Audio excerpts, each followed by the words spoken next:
I now look to the Honourable Yahya Bar to continue the case for the opposition.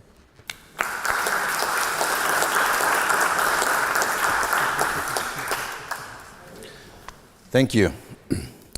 This debate is about whether the Middle East is suitable or unsuitable for Western democracies. Well, let's start with the easy part. Israel, which I come from, a democracy with separation and balance of powers, a vibrant civil society, a democracy with all the Jeffersonian freedoms, is a Western democracy in the very, very heart of the Middle East. It's a fact. It's working. But the existence of Israel in the Middle East also proved that it actually pays to be a Western democracy in the Middle East, and that the Middle East is actually very accepting of Western democracies. Because the only Western democracy in the region, the smallest country in it, and the country with the least natural resources of them all, quickly became the most developed one, with the strongest military, and with the strongest and most stable economy. So indeed, we can end this debate and declare that the Middle East is actually great news for democracies. Now, did anyone force Israel to be a democracy? The answer is no. It was our decision. And so others can decide to follow this path if they want to. But let's talk about why people think that the Middle East is unsuitable for Western democracies and why they are wrong. So firstly, they will say, yes, you Jews are the exceptions. You Jews were more democratically oriented in your history than the other Muslim inhabitants of the Middle East. Well, it's simply untrue. Most of us Jews were never democratically inclined. Actually, the majority of Jews who live in Israel today came from Arab or Muslim states where they lived for centuries. They came from Morocco and Iraq, Yemen and Iran, and also from Middle Eastern countries like Egypt, Syria, and Lebanon. They were fully Arab Jews. My father, by the way, is one of them. He was born in Morocco. The vast majority of the rest of the Israelis, including most of Israel's founders, came from non-democratic states in Eastern Europe and from communist Europe. They had never witnessed a single day of democracy in their life. However, they decided to establish the State of Israel as a democracy from day one. So the excuse of we never used to live in a democracy is out. And then people will say, yes, but maybe the problem lays in the Islamic or Arab culture. Maybe. Maybe it's just the culture that cannot live side by side with Western democratic way of life. Once again, it's wrong. Let's take a look at the Israeli Arab and Muslims. 20% of Israel's citizens who have enjoyed full citizenship in a Western democracy since 1948 or 1967. They too had never witnessed a single day of democracy before. Yet they too integrated smoothly and in many ways happily into a Western democracy.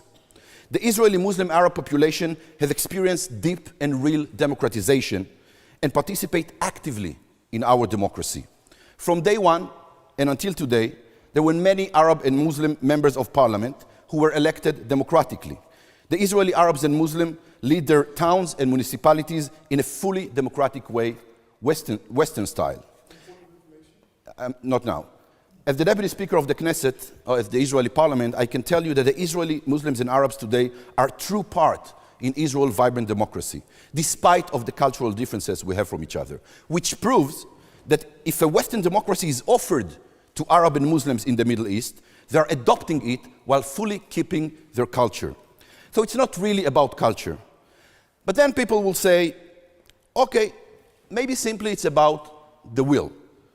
Maybe in the Middle East, they just don't want to live in Western democracies. Well, let's talk about the will of Muslims and Arabs to live in a democracy.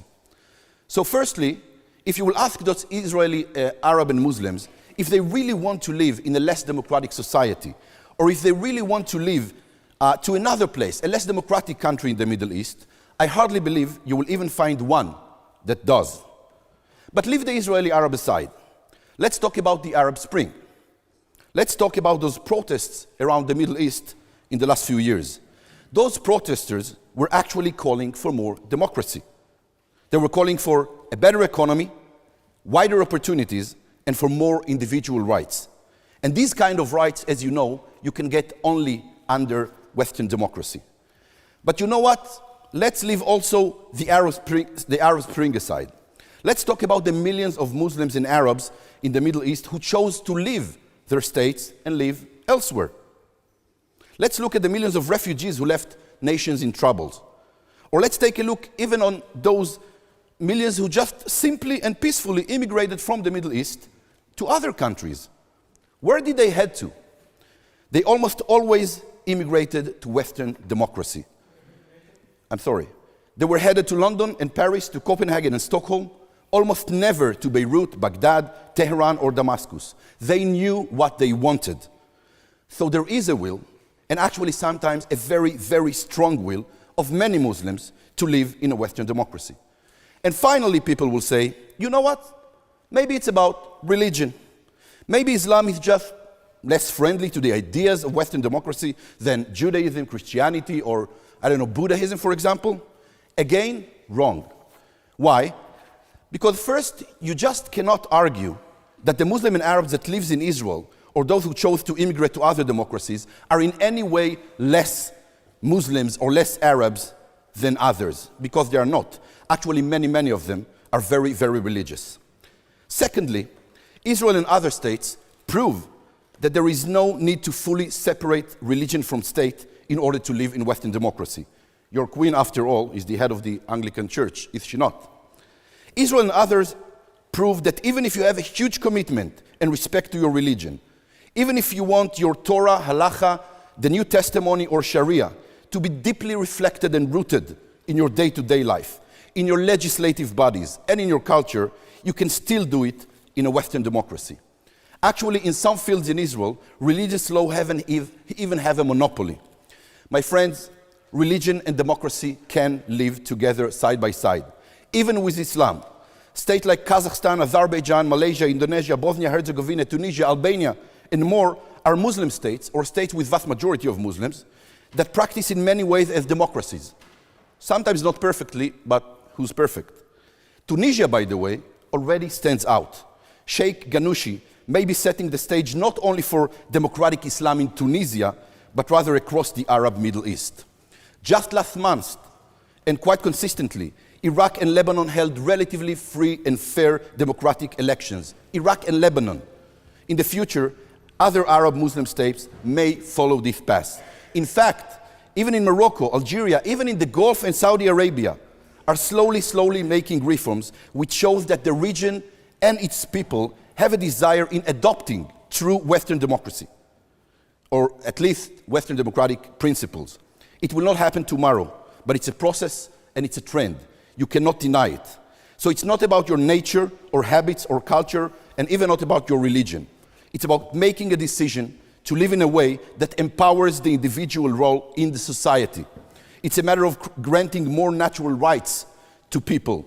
So it's true, the political nature of the Middle East is more tribal and in many ways based on ethnic divisions. But this is not radically different from what Czechoslovakia used to be or what Belgium is like nowadays.